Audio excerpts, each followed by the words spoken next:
Լիլիթ Ստեփանյան։ Շնորհակալ եմ, հարցս ուղղում եմ առողջապահության նախարար Տիկին Ավանեսյանին։ Տիկին Ավանեսյան, վերջերս քաղաքացիների հետ ընդունելության ժամանակ եւս մեկ անգամ բարձրաձայնեց հետեւյալ խնդիրը։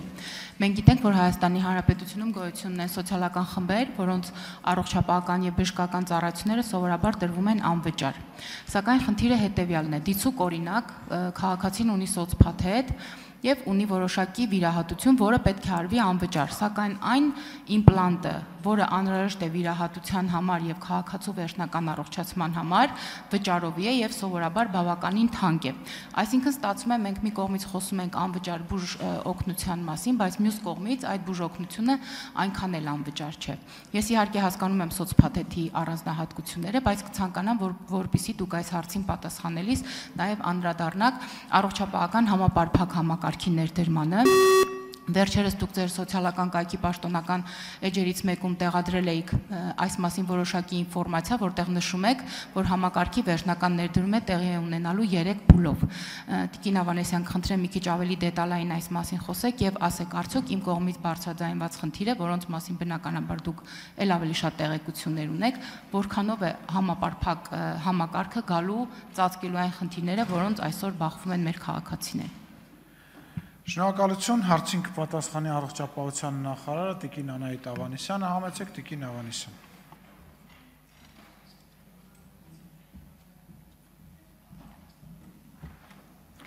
Շնորհակալություն Տիկին Ստեփանյան հարցի համար եւ հնարավորության հնչեցնելու մեր հիմնական եւ շատ մեծ ազդեցություն ունեցող բարեփոխման մանրամասները, որպեսզի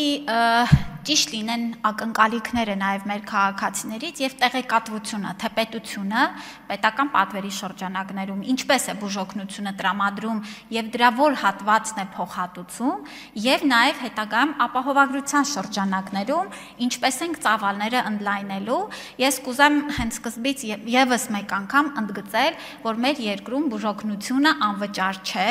այլ մենք ունենք պետական պատվերի շրջանակներում ծառայություններ, որոնց համար պետությունը ամբողջովին փոխհատուցում է, ունենք ծառայություններ, որոնց համար մասամբ է փոխհատուցում եւ ձեր կողմից նշված օրինակը հենց դրան է վերաբերում։ Օրինակ, էնդոպրոթեզավորման վիրահատությունը այսօր մենք առաջին, երկրորդ կարգի հաշմանդամներին, ձեր կողմից նշված սոցիալական խմբերին վիրահատական հատվածը պետությունը փոխհատուցում է, բայց այո, էնդոպրոթեզի գումարը այսօր պետական պատվերի շրջանակներում ներառված չէ։ Եվ սա իհարկե նաև սա է խնդիրը, որ ինչ որ առումով մենք մասնատված է մեր առողջապահական քաղաքականությունը եւ ապահովագրության շրջանակներում հենց մենք այս աշխատանքն ենք իրականացրել։ Հավաքագրել ենք ամենամեծ հիվանդացության բեռ հանդիսացող եւ մահացության բեռ հանդիսացող խնդիրները, ծառայությունները եւ փորձել ենք այդ ծառայությունների ուրեմն շրջանակում բոլոր անհրաժեշտ հատվածները արդեն ներառել ապահովագրության մեջ։ Հիմա օրինակի վրա այսօր ճիշտ եք ասում, վիրահատության համար պետությունը փոխհատուցում է, էնդոպրոթեզի արժեքը պացիենտը ինքն է վճարում։ Հաջորդիվ այս խմբի ներկայացուցիչը հենց որ անցնի ապահովագրության մեջ, մենք կփոխհատուցենք վիրահատությունը եւ էնդոպրոթեզի արժեքը կփոխհատուցենք, օրինակը հենց հստակ բերեմ, մինչև 600,000 դրամի շրջանակներում։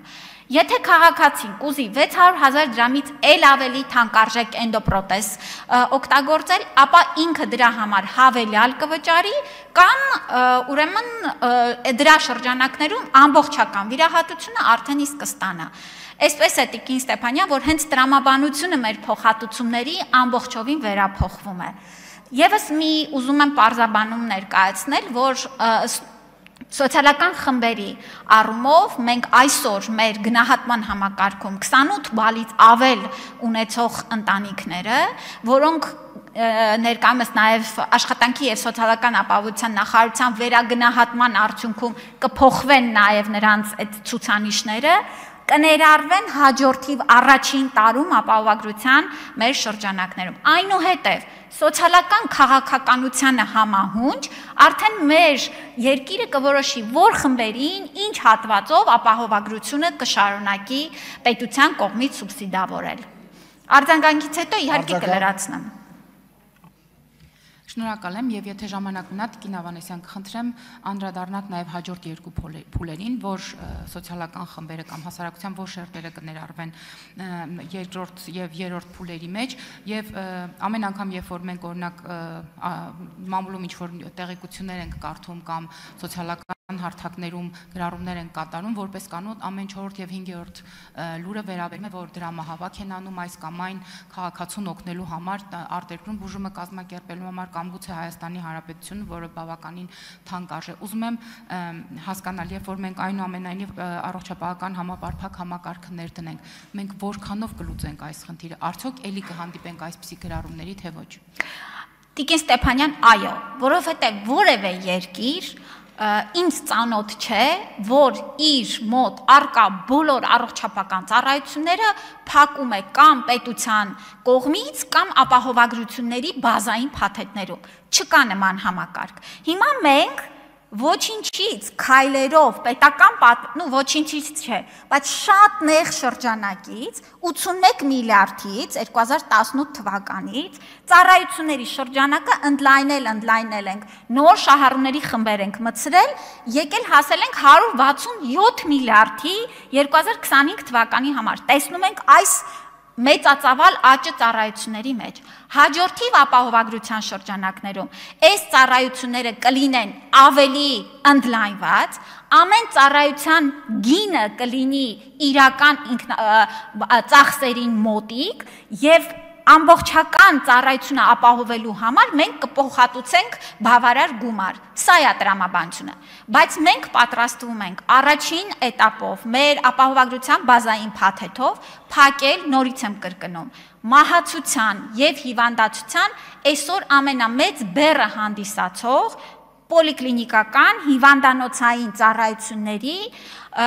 մեր նպատակն է, որ սկսենք 30%-ից, այնուհետև համախառն բոլոր ծառայություններից, այնուհետև մեր երկրի տնտեսության զարգացման համահունչ եւ մեր վճարած հարկերին համահունչ հետագա սերունդները կընդլայնեն այդ շրջանակը։ Շնորհակալություն։